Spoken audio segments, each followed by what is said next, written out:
Hi ಮಿತ್ರರೇ, ನಮಸ್ತೆ. ಈಗ ಹೀಗೆ ಸುಮ್ಮನೆ ಒಂದು ದೇವರು ಮತ್ತು ಭಕ್ತಿ ಈ ಕುರಿತು ಒಂದೆರಡು ಮಾತು. ದೇವರು ಮತ್ತು ಭಕ್ತಿ ಈ ಕುರಿತು ನನ್ನದೊಂದು ಅಭಿಪ್ರಾಯ, ಅನಿಸಿಕೆ.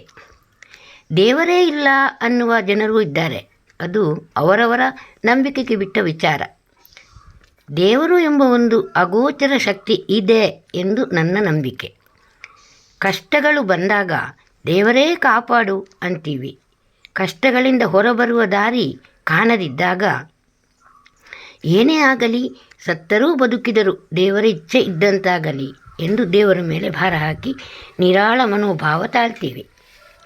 ದೇವರಿದ್ದಾರೆ ಎಂಬ ನಂಬಿಕೆ ನಮ್ಮನ್ನು ಕಾಪಾಡುತ್ತೆ. ತಡೆಯಲಾರದ ಚಿಂತೆಗಳಿಗೆ ಪರಿಹಾರವಾಗುತ್ತೆ. ನನ್ನ ಪ್ರಕಾರ ದೇವರೇ ನನಗೊಂದಿಷ್ಟು ಶಕ್ತಿ, ಮನೋಬಲ ನೀಡು ಎಂದು ಬೇಡಿದಾಗ ನಮ್ಮ ಆತ್ಮಸ್ಥೈರ್ಯ ಹೆಚ್ಚುತ್ತೆ. ದೈವಶಕ್ತಿ ಇದೆ ಎಂದು ನಾವು ನಂಬೋದಾದರೆ ದುಷ್ಟಶಕ್ತಿಗಳೂ ಇವೆ ಎಂದು ನಂಬಲೇಬೇಕಾಗುತ್ತೆ.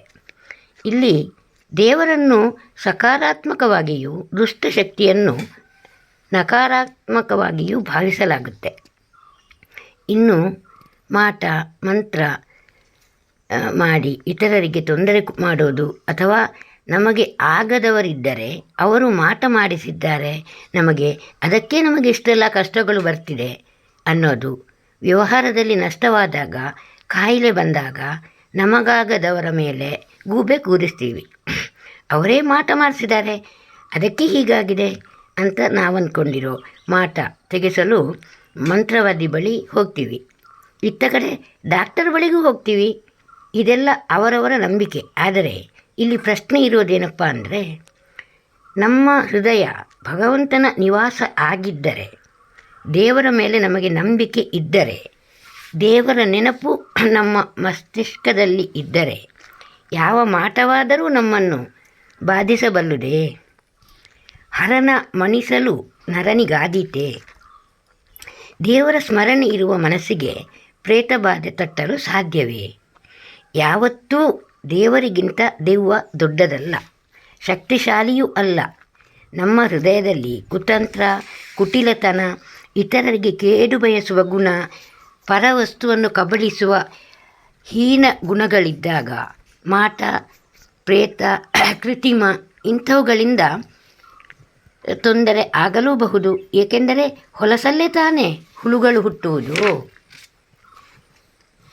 ಇನ್ನು ಭಕ್ತಿ ಎಂದರೆ ಏನು? ಯಾವ ರೀತಿ ಭಕ್ತಿ ಇರಬೇಕು? 3 ಹೊತ್ತು ನೈವೇದ್ಯ ಇಟ್ಟು ಸಾಂಗವಾಗಿ ಪೂಜೆ ಮಾಡಲು ಎಲ್ಲರಿಗೂ ಸಾಧ್ಯವಾಗದ ಮಾತು.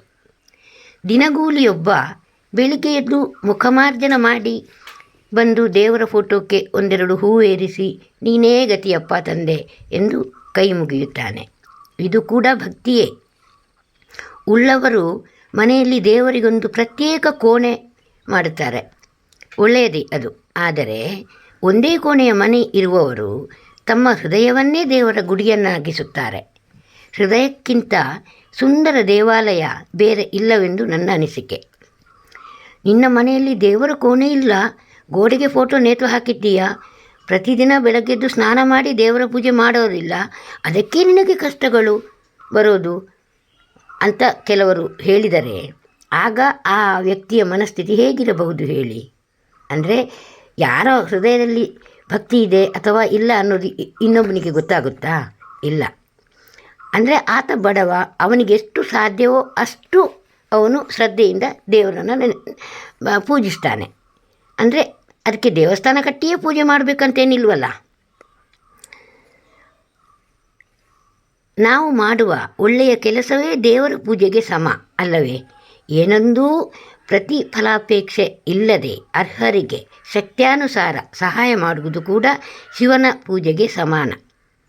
ಅಸಹ್ಯ ಪಡದೆ ನಮ್ಮ ಹಿರಿಯರ ಅಥವಾ ರೋಗಿಗಳ ಸೇವೆ ಮಾಡಿದರೆ ಅದೇ ಮಹಾಪೂಜೆ ಆಗಲಾರದೆ?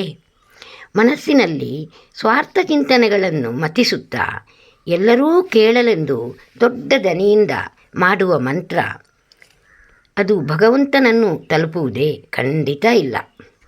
ನಮ್ಮೊಳಗೆ ಭಕ್ತಿ ಇದ್ದರಷ್ಟೇ ಸಾಕಲ್ಲ. ಜಗಕ್ಕೆಲ್ಲ ನಾವು ದೈವಭಕ್ತರೆಂದು ಸಾರುವ ಅಗತ್ಯವಿದೆಯೇ? ಇಲ್ಲ. ನಾವೆಂಥವರೆಂದು ನೋಡಿದವರು ತಿಳಿದವರು ಹೇಳಬೇಕೇ ವಿನಃ ನಾವೇ ಸಾರಿಕೊಳ್ಳುವುದರಲ್ಲಿ ಅರ್ಥವಿಲ್ಲವೆಂದು ನನ್ನ ಅಭಿಪ್ರಾಯ. ಇನ್ನು ಪೂಜೆ ಮಾಡಿ ಏನೆಲ್ಲ ಮಾಡಿ ಅದನ್ನೆಲ್ಲ ಇನ್ನೊಬ್ಬರ ಎದುರು ತೋರಿಕೆಗಾಗಿ ಅಂಥದ್ದೆಲ್ಲ ಮಾಡಿದರೆ ಅದು ಖಂಡಿತ ಭಕ್ತಿಯೂ ಆಗೋದಿಲ್ಲ, ಪೂಜೆಯೂ ಆಗೋದಿಲ್ಲ, ಸ್ವತಃ ತನಗೇ ಮಾಡಿದವನಿಗೆ ತೃಪ್ತಿ ಕೂಡ ಇರೋದಿಲ್ಲ. ಅಂದರೆ ಅದು ಜನರಿಗಾಗಿ ಮಾಡ್ತಾರೆ, ತನಗಾಗಿ ದೇವರಿಗಾಗಿ ಅಲ್ಲ ಆ ಥರ ಮಾಡೋದು ಅಷ್ಟೇ. ಇನ್ನೂ ಏನಿಲ್ಲ, ನನ್ನ ಅಭಿಪ್ರಾಯ ಒಂದು ಸ್ವಲ್ಪ ಹೇಳಿದೆ. ನಿಮಗಿಷ್ಟ ಆದರೆ ಕೇಳಿ ಒಂದು ಲೈಕ್ ಮಾಡಿ, ಹಾಗೇ ಚಾನಲನ್ನು ಸಬ್ಸ್ಕ್ರೈಬ್ ಮಾಡಿ ದಯವಿಟ್ಟು. ನಮಸ್ತೆ.